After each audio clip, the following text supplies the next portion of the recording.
This is a question a lot of people have out in the universe, and the answer is based on your personal situation.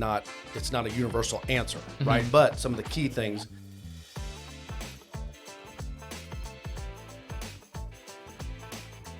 All thoughts and opinions shared in this recording belong to the participants. This podcast is meant to inform and educate and should not be seen as solicitation or endorsement for business. Welcome to the Market Moment. I'm here with Eli Freeman. Hello. And Isaac Johnson. Good morning. So how you fellas doing? Everything good? Great. Extra thankful this week. Ooh. It's Thanksgiving. Mm-hmm. It's the time to be thankful about something, right? We'll get into that a little bit later. Sure. Yeah. We're going to dive right into our main topic today. So again, we get these topics, a list of all the most asked questions, and we kind of gone down the list through the last couple months, I guess. Today's topic is what percentage of your income goes to retirement? Pretty good question. And there's a lot of variables. We were talking about this before we got started here. There's so many variables, as are all these questions, right? Yeah. There's no set answer. It's about the person. It's about the retirement plan that you do specifically for that person and their goals or their timeline and all that kind of stuff. But Eli, I know you had some pretty good stuff to talk about here. So take it away on what percentage of your income goes to retirement. Yeah. I get really excited to discuss this topic because if you were to Google or search this question, the first thing that comes up is going to be a myriad of different answers. And you go to Dave Ramsey, he's going to say 15%. You go to Fidelity, they say something along the lines of 15%. Vanguard has this like big calculator you can use for it. Money Guy, who's a really popular show, who I love, they recommend 25%, which is a stretch for a lot of people. And so to get to an answer on your own it's a difficult thing to come by. And realistically, probably 90% of people, if you ask them what are your savings rate, they just don't know. Right. Like they might be able to hand calculate into it, but it's not something that's like regularly discussed.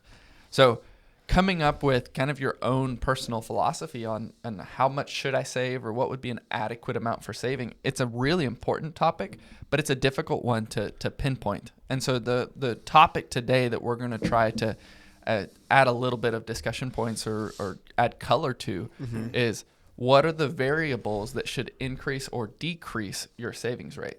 Because someone may be saving 5%, and that's actually adequate for their expected lifestyle. Right. And some may need to save 25% because of the variables that create a need for 25%. Yeah. And putting a percentage on it keeps you, allows you to change the dollar amount, right? I feel like a lot of people deal in dollar amounts. Kind of what you said. You can't really the average person couldn't put a percent to it. So they're saying you're getting your 401k match, you're putting an extra $1,000, $2,000 into something every month. But then you get a raise. Like, what does that do to your savings? Right. So when you can put a percent to it, you can know how much you need to increase that dollar amount. So it's more of just helping you put guidelines on something. Yeah. I look at it like this. Every single person we talk to is a completely different story. When you use percentages, if you're making $1 million, 5% is 50,000, right? And you may not have the limits, don't even let you do that in your 401ks and so on. So it is a relative question that has to be answered individually. But to your point, these are the key things that I think that you need to make sure you do. If you work for a company and they give you a match, which most 401ks, across the country give you a match of some sort. Make sure you're getting all the match, right? If it requires you to put in 6% to get all the match that the company gives you, whether that's 3%, 4%, whatever that is, make sure you're getting the free money from the company, number one. Number two, a little trick that I think young people especially need to do, as they're building up their, they get pay raises and all that kind of stuff, don't stay stagnant. And a lot of the 401k offers will give you this opportunity that every year on the anniversary date, whatever, it'll automatically go up 1%. So you might start out at 6% to get the company's match of 3%. But if you put that little thing in there where it goes up 1%, 5 years later, you're putting in 11%, still getting the match, whatever. But you don't even feel it because you're getting a 3%, 4%, 5% raise, whatever that is. And you don't even notice that you're actually increasing your contributions. And that's a good way to do it, kind of trick yourself in a way where it's just automatically goes up as you progress financially and make more money, your money that you're saving is by default is going up because you set that little trick inside the 401k. So those are little tricks that I think young people definitely should pay attention to. And another part to that is if you are receiving that 100% return by receiving the company match, you need to make sure that you're not giving 20 or 30% away to credit card companies.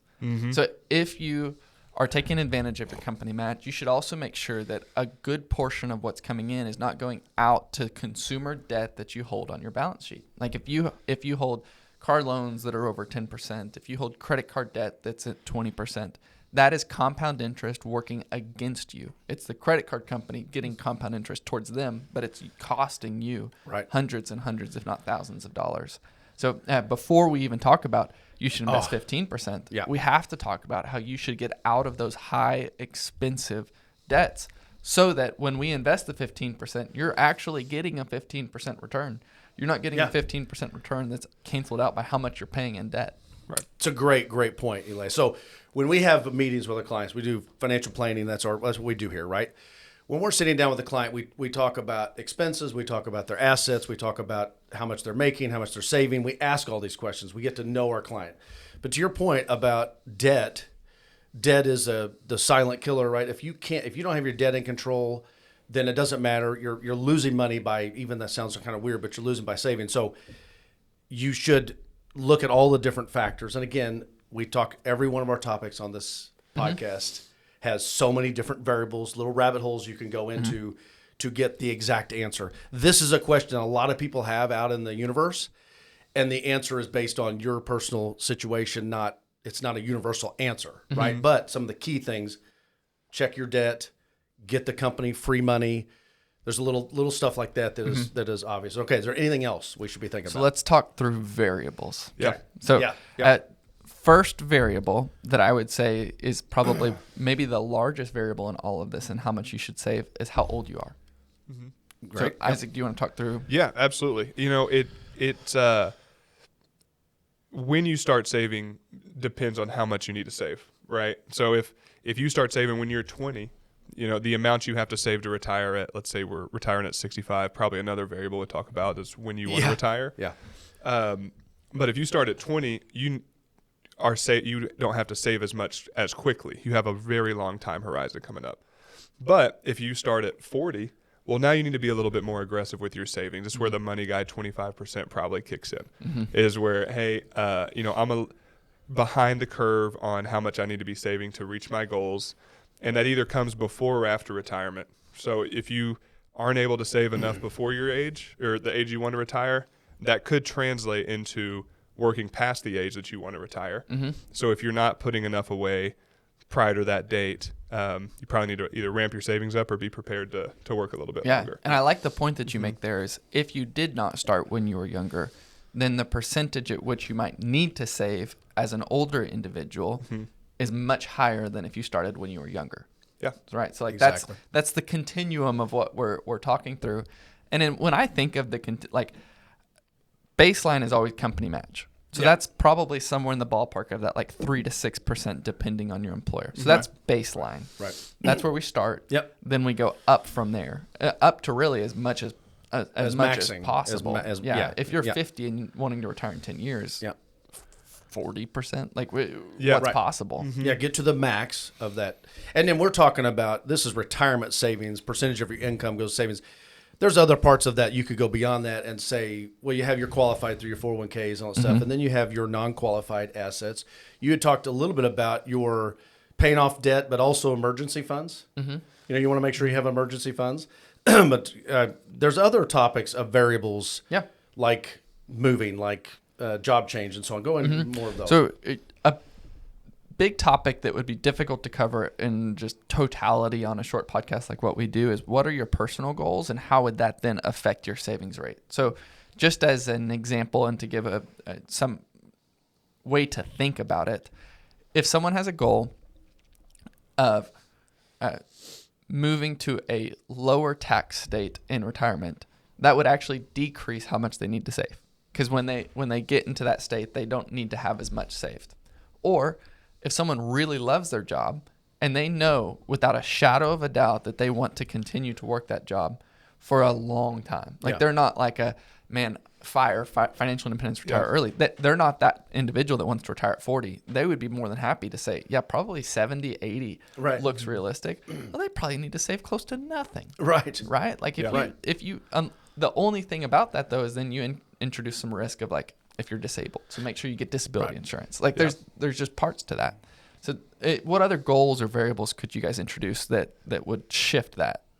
Well, if you're single and you become not single, if you're a young family and you have a child, you know, Zoe just had a child. You're getting ready to have a child. You have a young child. It's expensive, right? It's expensive, and I have two children that are still expensive in their 20s, so it doesn't end.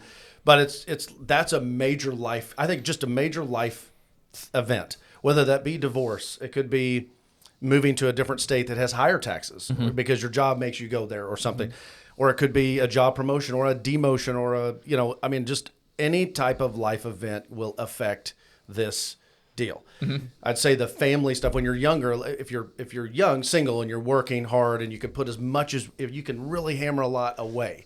My son Connor, thank the heavens, has got his first job. He starts in December 1st, right? Well, he and I have talked about it. He's single. He's got no obligations. He's got no debt. It's like save as much as you can. Like oversave.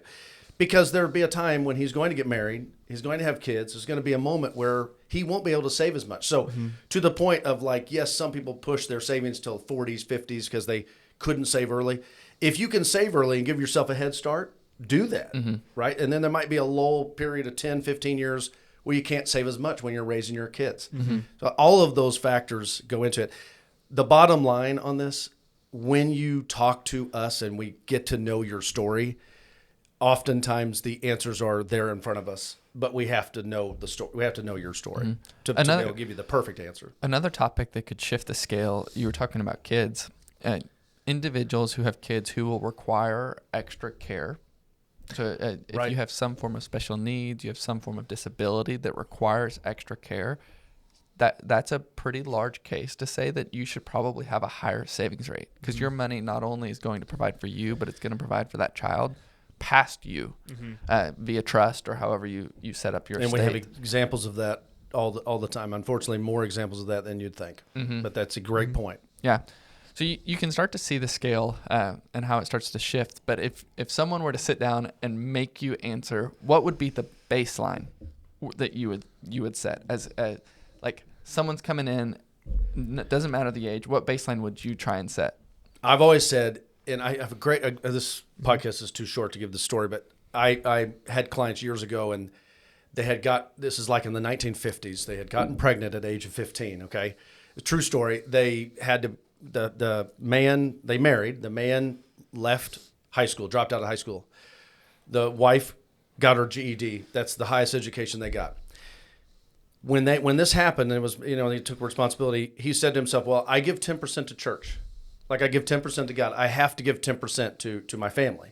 So he set this thing way back when they weren't making very much money, but he put 10% away for his family, 10% away to the church. And he thought that was how he did it. Well, I love that example because time they got to me in their 60s, him doing that his entire life. He retired as a school bus driver. His wife worked in the Rogers cafeteria. They had more money than they've ever had in their entire life when they retired. They sent their 3 kids through college. I mean, it's just a great story. And that was the 10% line. And I always thought, that's a great way to start. Like if you can put 10% away for yourself, that's a good starting point. That would be the starting point I give people. And I know other people have said 25%, 15%. Sometimes 25% is unrealistic to me. Sometimes you can't hit that. Connor, my son's going to hit that. You know what I'm saying? Because he's able to. But a lot of people can't. I'd say 10% is a great starting point idea. Yeah, I like 10% as a starting point, especially when you can start that young. That's incredible. I grew up as a Dave Ramsey guy, and so 15's always been that number in my mind. But then it just comes down to making sure that lifestyle creep doesn't show up. And when you start getting those raises and those bonuses, that those don't turn into, cars, vacations, second homes, things like that. And actually piling those away. You kind of hinted at this earlier, piling those away now when you have the ability to, So when your kids start going to school, start driving cars, start needing more insurance, things like that, you can afford to shave 1% or 2% off your savings rate because you boosted it so much in those good years. Mm-hmm. Exactly. You guys have mentioned that a few times, and I want to put some concrete verbiage around it. You've mentioned as you increase income to increase your savings rate. And I think that is probably one of the most powerful financial planning tools that someone in the accumulation phase can do. And the reason for that is twofold. As your income rises, if you don't save, your lifestyle rises. So you're now making $200,000 and you're spending $200,000. Well, if you're spending $200,000, then your portfolio need to meet your lifestyle expectations is much larger than if you're spending $100,000. So you're doing two things by increasing savings rate when you're getting promotions. Is one, you're keeping your lifestyle in check so that your portfolio need is actually significantly less. The second is you're creating a much larger portfolio to satisfy that need. So if your lifestyle is just continuously increasing with your salary, you're hurting yourself in two ways: smaller portfolio and a need for a bigger portfolio. Yeah. Whereas if you are increasing your savings rate as you're increasing income, your need for the portfolio is less, but your portfolio is much larger. So it's a twofold. It's a powerful tool. Yeah. Yes. And when you think of the path of someone's life, typically income starts fairly low. So savings rate, just by necessity, starts low. We've learned just recently the average first-time home buyer is 40 years old. Yes. So the consumer, the individual, is stretched. So a lot of people, their savings rate needs to start low, and there's nothing wrong with that. That's how most of our clients started. Yeah. Vanguard came out with a study. I think it was Vanguard that stated you should actually start with less savings in the beginning and ramp it up as your income rises, so that you can meet your living needs in the beginning years, but not have crazy lifestyle expectation in the later years. Sure. So it requires discipline. It requires discipline. You got to start low because you're able, but just keeping that increase going. And that's where, to answer this question, it's so difficult, because for someone who is making $400,000, a 30% savings rate is probably feasible if lifestyle creep hasn't come in. Someone making 40, that's impossible. Yes. So, I'll give you some life examples to what you're saying. My wife and I both came from tough parent, our parents didn't grow up rich. We didn't grow up rich, I guess is the point. When we started making pretty good money, we increased our lifestyle and we did not increase our savings, right? And I look back and say, man, what a dumb mistake. And I'm in this business and I let it happen to us. And I would say one of the biggest flaws is that we try to keep up with others, or we try to make sure we look, we look the part of the promotion we got or whatever. It can cause bad things later, right? It's better to stay humble and stay where you can afford it and put money for the future, because the future comes fast, right? The other thing to that, I see a lot of young people that they get their first job, they're stressed, they're in an apartment, they've got a car payment, they've got whatever, and they don't feel like they can save anything, right? They feel like they need every penny of it. And I think that's a really big mistake that the young people make, is that even if it's just getting the free money from the 401k, and I've done these things, and I know you guys have too, the calculation, just getting the match, putting that little bit in before tax money, not into a Roth, which I love the Roths, but if you're going to get the tax break, it's really not that, it doesn't cost you that much out of your pocket to put something in a saving and get that habit started. The habit is what's the most important piece of that. Yeah. Because if you don't have the habit and you make more money, you're going to be tempted to, like Kathy and I did, tempted to continue to raise your standard of living rather than saving more. Yeah, no, savings is a muscle, just like working out. Yeah. And you have to start somewhere to get to where you want to be. Yeah, and it's hard. If you wait for your income to rise and then you go try and squat 400 pounds, right, it's not going to work, and you're going to quit, and you're going to give up. Be like, oh, that's impossible. I can't do that. It's like, yeah, because you never squatted the bar. Eli, have you ever squatted 400 pounds? I'm trying to think, what is that? Is that relative? This is a TU former offensive lineman here talking. Let's say 200 pounds. Let's say we try to squat 200 I have squatted 200 pounds. Well, so one of my favorite authors is named Morgan Housel. He wrote the book Psychology of Money, but he just recently came out with his new book called The Art of Spending Money. And I just finished that book. And one part that I took away that I loved what he said was, the largest item on my budget is independence. That's awesome. And he said, I spend more money on awesome. independence than I spend on anything else. And all he meant was he saves. Yes. Yeah. But he calls it he's independence. spending on That's independence. awesome. Yeah. And I loved that. I thought that was fantastic. awesome. So that That's kind cool. of shifted or reframed when you're investing, you're not just saving, you're spending money on independence. You're right. And most of us don't think 30 years in advance, 20 years in advance. Most people don't have the ability to think like that. They're happy to get to the next day, right? But then all of a sudden you're there, right? And then if you've not done all the right things or didn't build the muscle or didn't save for independence, you're behind the eight ball. And that goes back to this question, which is a great question. But as you can tell, there's many different answers to this question, and it depends on your situation. But the general answer, increase it as income rises or as life goes through. It just is so much easier if you start at something that's possible and just continue to increase it while you can. Yeah, love that. We had some other topics. You just touched on it, but what was the thing you were talking about? The mortgage, the average home buying at 40? The average home buyer age has reached the age of 40 for the first time home buyer. And so it's hard out there for younger people. Yeah. And again, we talked about it a little bit. It's just harder to do all the things to live life and save for the down payment, plus afford a mortgage at these high home prices and high interest rates. So hopefully we see a little bit of ease here in the next couple of years on interest rates.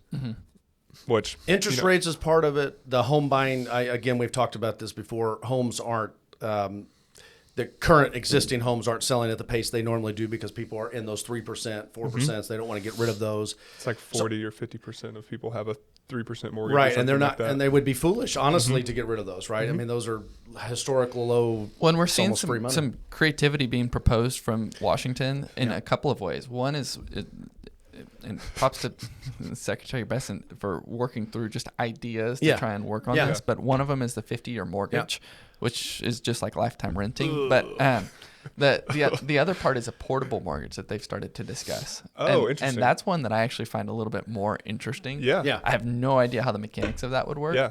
But if someone was able to transfer, if they were able to transfer their mortgage to a next property and then mortgage just the difference, right? I think that would actually create some more flexibility in the housing market. 100%. And the 50-year mortgage, I know everybody gags on that, but I'm going to tell you what I like about that. Okay. And I do mean this wholeheartedly. If the average home buyer now is 40, but if you did a 50-year mortgage and you could drop that to, let's say, a magical number of 25. Okay.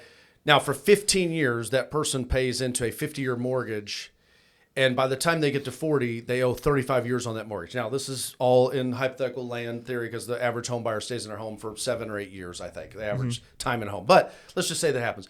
You get to 40 when you could have, the way it currently is, you'd be at your first home. You've lived in a house for 15 years that you've owned rather than paying rent for that same amount of time. You've put equity in your home, even though it's less because it's more money going to interest. Yeah, it'd be hard to get equity in. No, it would be, but I get the point that it would give, if your same cost to live in an apartment and you could do the same thing in a house on a 50-year mortgage, you're building something. And it's better than waiting to 40 to start that something. So although I know it sounds crazy, and I'm not for it, and I don't want any of our clients to have to do that, whatever, I do think it does give people a chance to get in a home. The Everybody Deserves a Home Act that was passed in 1996 under Bill Clinton, which was a fantastic way to try to get people that couldn't afford a home into a home. That was the whole point of that, right? To give people the chance at the American dream that couldn't otherwise afford it because they didn't meet all the criteria, the tough criteria to get in the home. That created the financial crisis single-handedly. Not because it wasn't a bad idea. It was a good idea to help people get into homes. It's just the greed and the things that it created the financial crisis. This 50-year mortgage idea, it might do the same thing. That's why you got to dig deeper into it. As a landlord, it's better to me than that. As a landlord, a 50-year mortgage sounds awesome.